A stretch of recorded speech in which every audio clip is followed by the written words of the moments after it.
বিসমিল্লাহির রহমানির রহিম। তো সকাল সকাল চীনা বাদামগুলো ওভেনে ভেজে নিচ্ছি। চীনা বাদাম ওভেনের ভাজাগুলো বেশি মজা লাগে। আর সব সবজিগুলো কেটে রেডি করে নিচ্ছি। তো সব কিছু আমার মোটামুটি কাটা হয়ে গেল। কাটে ধুয়ে ক্লিন করে শেষ করে ফেললাম। মাছ, চিংড়ি মাছ, সব ভেজিটেবল ব্যাকেট থেকে উঠাইলাম, ফ্রেশ শাকসবজি। এখন এই ঝিঙ্গাগুলো কুচি কুচি করে কেটে আমি ছোট মাছ দিয়ে রান্না করব।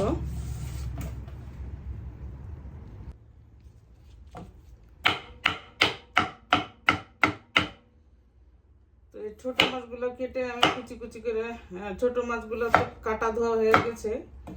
ঝিঙ্গাগুলো কুচি কুচি করে কাটবো।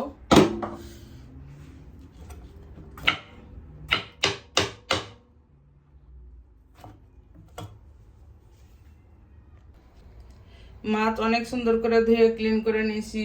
সজনে, কয়েকটা সিম, চিংড়ি, চাল কুমড়া,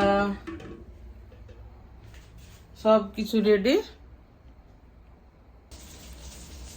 তো ছোট মাছটা আমি এখন মাখিয়ে নিব। এখানে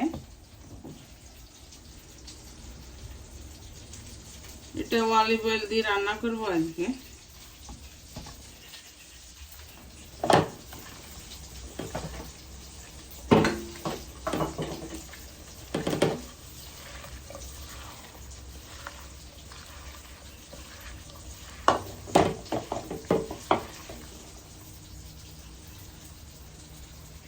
আজকে সজনে দিয়ে আমি রুই মাছ রান্না করব। রান্না যেভাবে করুক না কেন, এটা হাতের কাছে সব কিছু। তো আমি এই পদ্ধতিতে আজকে করবো, তাও অনেক মজা লাগবে ইনশাল্লাহ। তো গাছ থেকে আমি সজনেও পারলাম, চাল কুমড়াও পারলাম, কাটা কুটা এখন রান্না শুরু করছি। তো একেবারে ক্লিন হয়ে গেছে, কি বলবো, মানে একদম মচমচা খাসা হয়ে গেছে। তো এই যে বয়মে করে এখন রেখে দেবো। তো ফিনেক্সেরও গোসল হয়ে গেছে। ওর গোসল করা দিয়েছে, তারিফ শ্যাম্পু ট্যাম্পু করে ওকে গোসল করিয়ে দিছে।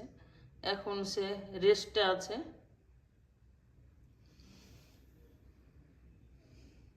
তো রুই মাছ দিয়ে আমার এই সজনের তরকারি হয়ে গেল। কারণ আমি আজকে সবজি দিয়ে তরকারি রান্না করতে চাইলাম, তাই করলাম। এটা ছোট মাছের তরকারি, অনেক টেস্ট, একদম টাটকা ঝিঙ্গে দিয়ে আর কি, ভালোই লাগতেছে খেতে। তো ছোট মাছের তরকারিটা সেই রকম মজা হয়েছে।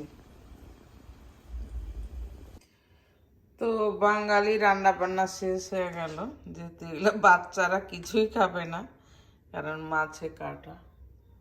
ওদের জন্য তো মুরগি রান্না করছি। এগুলো সবই মজার তরকারি।